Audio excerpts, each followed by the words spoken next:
Gabe thought he was the predator, but he was the prey all along.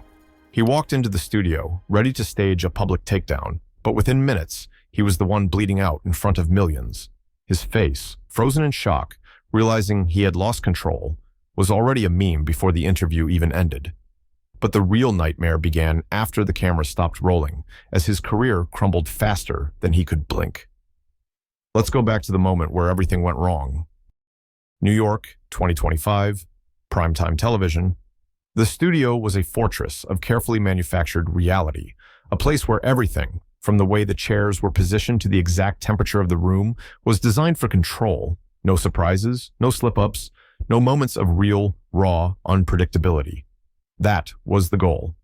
But tonight, control was about to be shattered into a million pieces. At the center of the polished chaos sat Melania Trump, 54, poised, unreadable, and built for war. She had been through this circus too many times. Years in the public eye had turned her into something almost supernatural.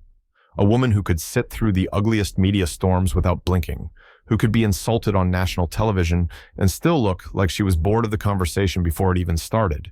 Her expression? Perfectly blank. Her body language? Flawless. Everything about her screamed, "You will not shake me." And across from her, Gabe Morrison, 47, self-proclaimed fearless journalist. But more accurately, a professional Twitter warrior in an overpriced suit.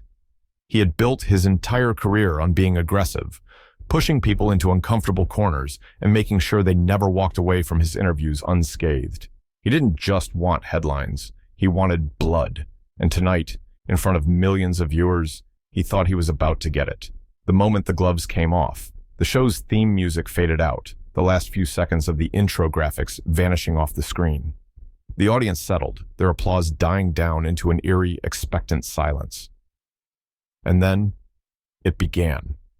Gabe leaned forward, elbows on the desk, smiling like a man who already thought he had won the battle before it even started.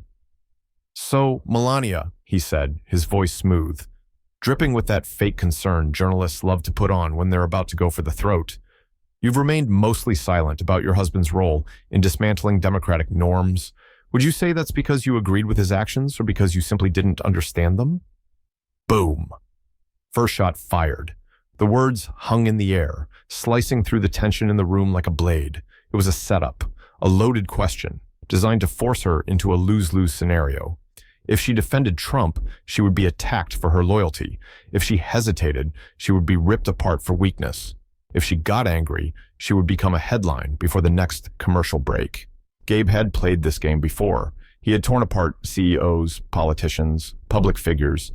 All of them thought they could handle him, and all of them left the studio looking like they had just been run over by a train.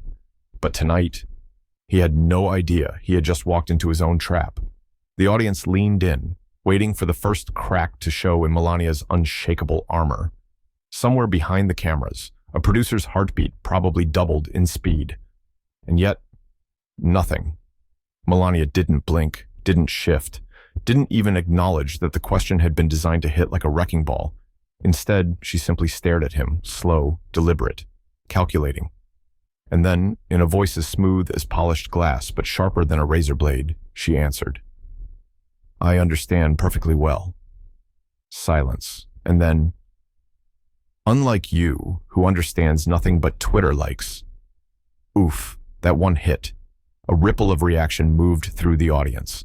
Some people gasped, some laughed, but everyone could feel it. The tone of the interview had just shifted. But Gabe? Oh, he wasn't going down without a fight. He forced a laugh, one of those polite chuckles people do when they're pretending something doesn't bother them. "Right," he said, his voice still smooth, still in control, but his eyes flickered, just for a second. He had felt that one, and he wasn't about to let her get away with it. He moved in for the second strike. "But let's talk about the consequences of his presidency," he continued, his smile sharpening. He lifted a hand, making a vague, dismissive gesture, as if talking about one of the most controversial administrations in modern history was just another Tuesday. "Would you say you're proud of everything he did? Even the policies that disproportionately harmed marginalized communities?" There it was, the second trap. a question designed not to inform, but to corner. The audience felt the shift.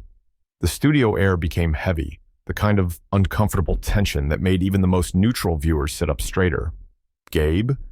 Oh, he was leaning in now, his eyes locked onto hers, his body language shifting from casual conversation to hunter and prey mode.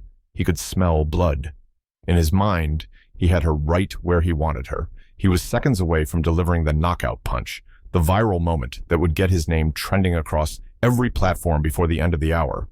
But then, she smiled. And Gabe? He had no idea that smile was his death sentence. Because here's the thing, Melania Trump wasn't just another media target.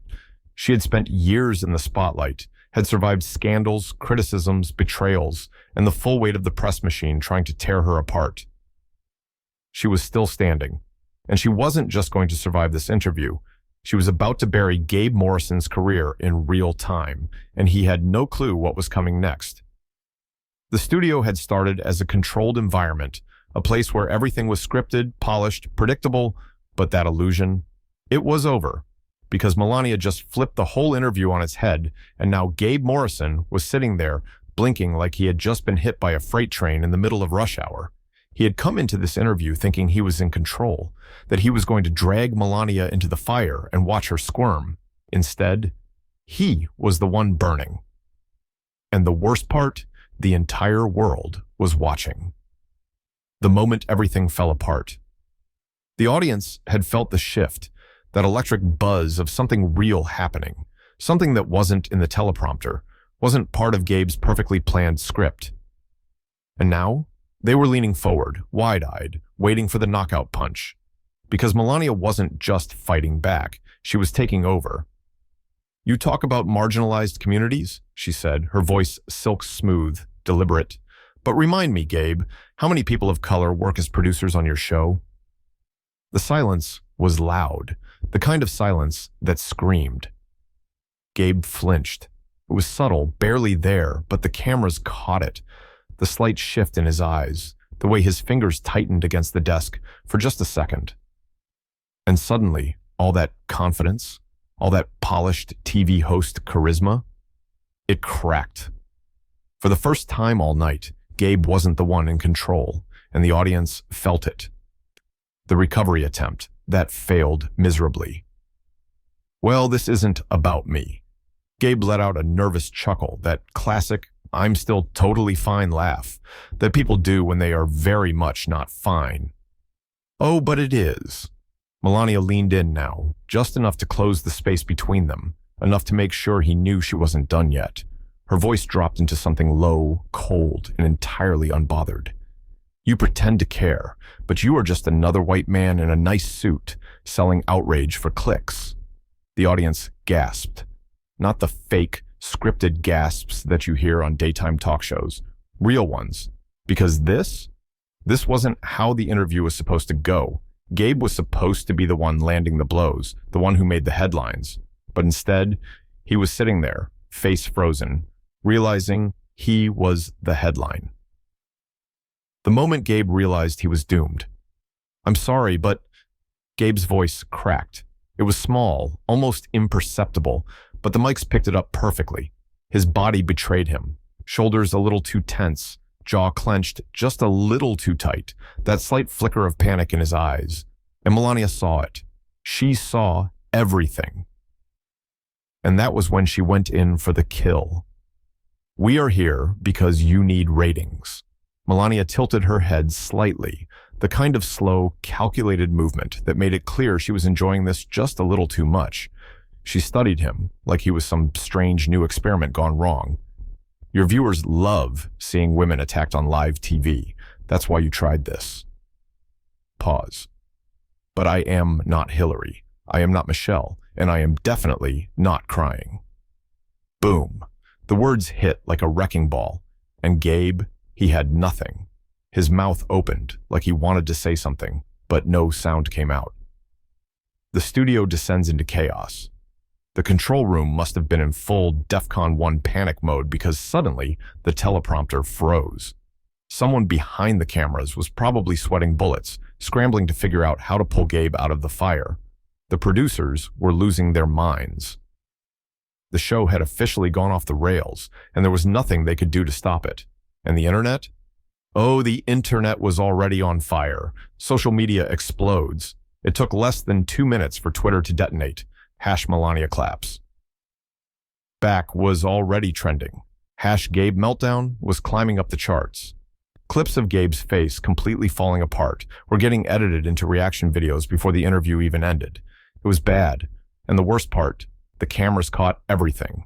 The tiny beads of sweat forming on Gabe's forehead.